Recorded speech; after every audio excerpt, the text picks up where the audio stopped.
This is the glute emphasis step up. In today's video, I'm going to show you how to do it, how to make it harder, how to make it easier, and some coaching cues to make sure you're feeling it in the right muscles. So what you need to get set up is going to be a box, ideally a hard box like this, so that you have better balance and better force transfer. We also would like to have something to place in front of our shins, which I'll show you in a minute why that's important.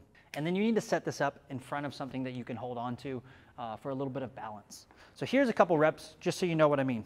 So we're going to place our feet, our shins, about 1 to 2 inches away from the bar. I'm going to work my right leg first, which means my right hand is going to provide a little bit of balance and assistance. So I'm going to reach back. As I descend, watch the shin. It does not go forward.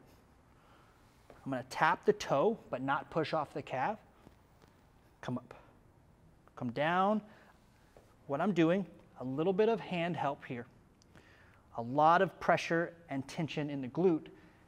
Push through the heel, not the toe, and be light on the back calf. So here's a couple reps. Drive up, drive through that right heel. My right heel is where I'm putting all my pressure on my foot.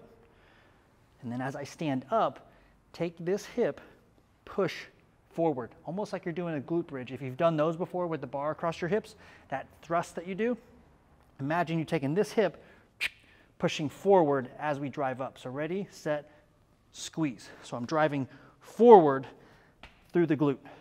Keep that shin vertical, tap the toe, squeeze.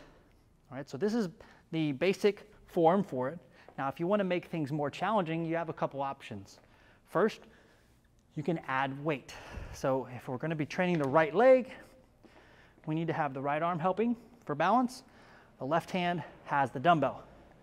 Form is the exact same. Come down, control, tap the toe, squeeze through the backside to get back up.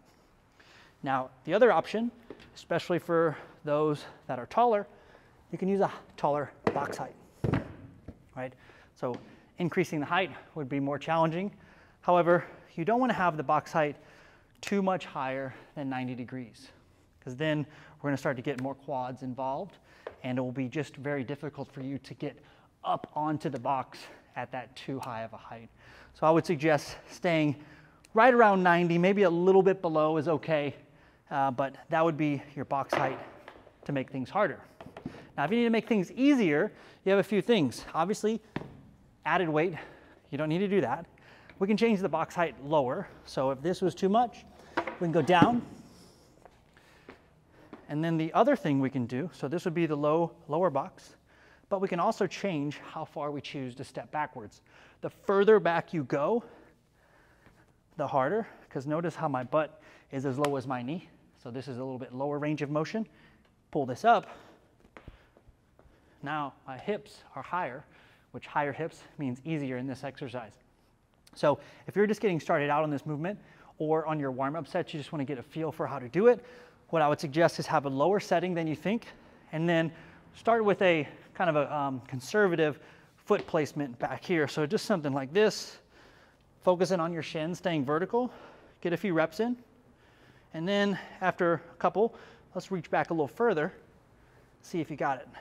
Now, as we're moving on all variations of this, you don't want to pull excessively hard on this hand. That means something is not right. Either it's too high, you're reaching back too far, or the dumbbell you have is too heavy. You just want to have a little bit of help is okay. So as I stand up, a little bit of help, and you can even kind of let go at the top and use it as you go down a little bit. So to make things easier, kick your foot back, or sorry, to make things easier, move it up and lower the box. Master that, then increase the box height, and you can also change how far back you go with your foot. Of course, you can add a dumbbell too to make things more challenging. So that there is the glute emphasis step up.